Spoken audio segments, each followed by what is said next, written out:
హరిహర క్షేత్రమైన అన్నవరంలో ఆసీనులైన రమాసహిత సత్యనారాయణ స్వామి అన్ని విధాలా మనకి జీవితంలో జరిగే ఘట్టాలకి మహిమలకి ప్రత్యక్ష నిదర్శనంగా కనిపించేటువంటి వ్యక్తి. ఆయన శిష్టులను రక్షించడానికి, దుష్టుల్ని శిక్షించడానికి కూడా సమర్థుడు.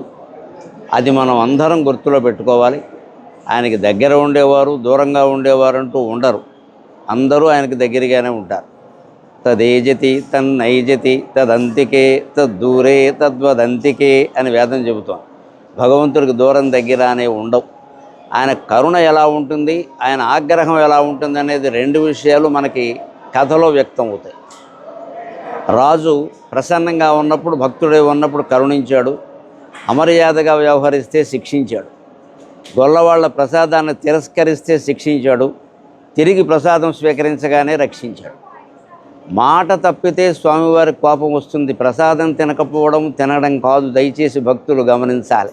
ప్రసాదం ఒక భౌతిక పదార్థం, అందులో స్వామివారి అనుగ్రహం ఉంటుంది. వ్రతం చేస్తామంటే చెయ్యాలి అంటే జీవితంలో కూడా మనం చిన్నపిల్ల దగ్గర నుంచి శ్రీ మహావిష్ణువు వరకు ఎవరికి మాట ఇచ్చినా నిలబెట్టుకోవాలి. ఆ మాట నిలబెట్టుకోకపోతే లోకాలన్నీ పాలించేటువంటి విష్ణు స్వరూపమైన భగవంతుడు కోపం వస్తుంది. అందుకే ఆయన పక్కన రుద్రమూర్తిని కూడా పెట్టుకున్నాడు. నేను ఊరుకున్నా ఈ ఊరుకోడు అని. రుద్రుని యొక్క మూర్తి అంటే రౌద్రం. అది నేను ఊరుకున్నా మా బావగారు ఊరుకోడు.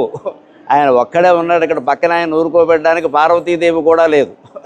అందుకని ఆయన భార్య అక్కడ లేకుండానే ఉన్నాడు, చూసుకోండి, ఓ వేటు వేసేస్తాడని స్పష్టంగా చెబుతున్నాడు. అందుకని అందరము జాగ్రత్తగా ఉందాం.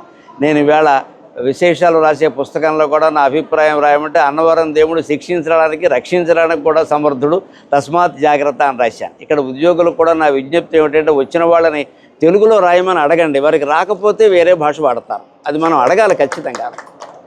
తెలుగులో రాయమని ఒక మాట అనకండి. వారికి రాదనుకోండి, వారు ఎలాగో వారి భాషలో వారు ఏదో చెప్తారు, మనకెందుకు.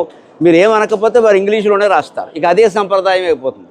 దయచేసి పెద్దలందరూ అది గమనించి తెలుగులో రాయమని ఒక మాట అడగండి. లేకపోతే వారి ఇష్టం. తెలుగు రానందుకు అన్నవరం క్షేత్రం కాదు, ఆంధ్రదేశం అంతా సిగ్గుపడాలి. ఇది నా అభిప్రాయంగా చెబుతున్నాను చాలా స్పష్టంగా. లేకుండా తెలుగు రాదు అంటే సిగ్గుపడాలి, అది గర్వపడే విషయం కాదు.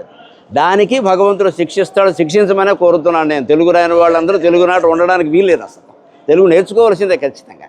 అది చెబుతూ స్వామివారి స్తోత్రం వారికి బాగా నచ్చిందన్నారు. నాకు ఎంతో ఇష్టమైనటువంటి పద్యం అది. ఆయతనేత్రయుగ్మ జలదాంబరదీప్తులు, ఆయతనేత్రయుగ్మ జలదాంబరదీ